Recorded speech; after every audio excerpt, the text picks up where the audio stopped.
दा आङो कास्टम बसुमतारी बिथांखौ जे बिथाङा मोनसे समाव दुलाराय बर' फरायसा आफादनि सासे गोख्रों दैदेनगिरिमोन। दा बिथाङा हारिखौ लानानै बड'फाखौ लानानै बै समाव गोबां खोथा बुंबोदोंमोन। दा बिथांखौ आं सानदों दिनै बिथाङा BPF दोलोआव थांनानै एथ'ग्राब जे गाहायाव थांगोन होननानै आं सानाखैमोन आरो। बिथांनि जे बुंनाय राव मोनसे स्टेन्डार्ड लेंगुवेज जों खोथाखौ बुङोमोन एबसुआव थानाय समाव, नाथाय दिनै BPFआव थानानै आं बिथांनि जे रायलायनाय भाषाफोर, बिथांनि खुगायाव गनाय भाषाफोर, बेखौ ओरैबायदि गाहाय थाखोआव थांबाय होननानै आं साननानै लादों आरो।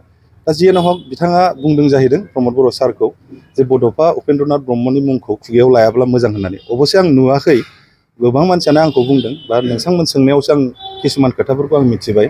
दा बिथाङा माबोरै प्रमद बर' सारखौ बेबायदि बुंनो हायो? दा बिथाङा नायदोंना नायाखै प्रमद बर' सारा मा मावदों मा मावाखै? दा बिथांनि सरकारनि दिनाव, प्रमद बर' सारनि सरकारनि दिनाव दिनै उपेन्द्रनाथ ब्रह्मनि, बड'फा उपेन्द्रनाथ ब्रह्मनि जे जोनोम सान, बेखौ दिनै स्टुडेन्टस डे हिसाबै स्वीकृति मोनबाय। बेखौथ' हाग्रामा महिलारिया मावाखैमोन।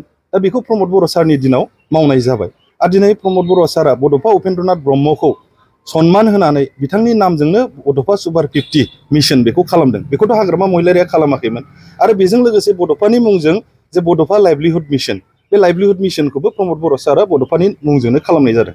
आरो बड'फाखौ जुदि रेसपेक्ट होनानै प्रमद बर' सारा जुदि खामानि मावाखैमोनब्ला, बा बड'फानि थुलुंगाफुरियाव जे 10 कोटी बाजेट हमनानै जे बेयाव खामानि मावनायनि जे प्रसेस, बे प्रसेसखौ प्रमद बर' सारा लानाय नङामोन। दा जानला मानला पलिटिक्सनि नामाव जानला मानला बिदि मुं सुलाबायनाय, जानला मानला खोथा बुंनाया थिग नङा होननानै आं सानो। दा कास्टम बसुमतारीया भबिष्यत दङ।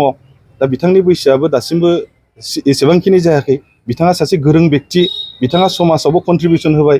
मोनसे जातीयता आफाद गोथार एबसु बायदियाव थानानै बिथाङा जातिखौ कन्ट्रिबिउसन होबोबाय। जाहाथे बिथाङा भबिष्यत समाव गावनि सोद्रोम आखुखौ लानानै, सोद्रोम भाषा बुंनानै जाहाथे आवगायलाङो, मोजां समाजखौ दैदेनलाङो, आं बेखिनिखौसो बिथांखौ खावलायनाय जायो। दा लाइमोनफ्रा खुदिद्रों होननानै सोर बुंदों? बेखौथ' कास्टम बसुमतारी बिथाङासो बुंदों।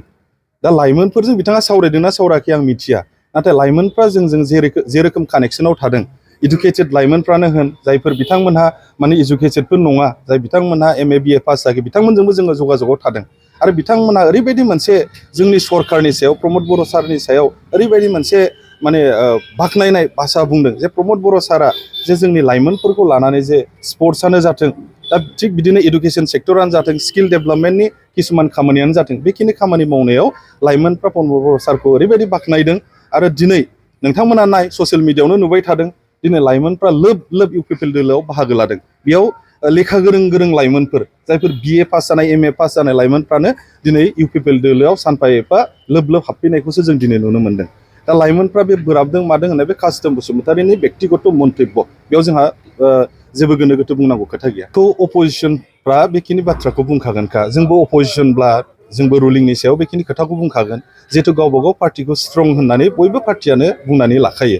दिनै गमामायैनो BPF दोलोआ बेसेबां स्ट्रं, UPPL दोलोआ बेसेबां स्ट्रं, बेखौ आं बुंलायलायनाङा, बेखौ रायजो राजाफ्रानो मिथिगासिनो दङ।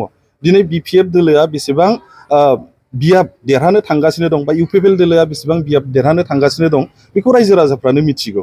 दा बेखौ कास्टम बसुमतारीमोन बायदि आरो BPFनि माखासे सानैसो फिसा फिसा दैदेनगिरिफ्रा जानला मानला बाथ्रा बुंनानै रायजोफोरखौ मिसलिड खालामनो नागिरदोंबा बिथांमोननि भुल धारना। रायजोफ्रा दिनैनि थारिखआव माने रोंद्रायिबो नंला, बिजिरनो हाद्रायिबो नंला, बयबो लेखा गोरों जाबाय, बयबो ससियेल मिडिया नायनो रोंसै, बयबो दिनैनि थारिखआव माने मेचुरिटिया सानफा एफा बारायनो हमबाय। दा दिनैनि थारिखआव सोरबा दैदेनगिरिया जानला मानला रायजो राजाफोरखौ मिसलिड खालामनो सानदोंब्ला बे एकदम नंखाय होननानै आं सानगोन आरो।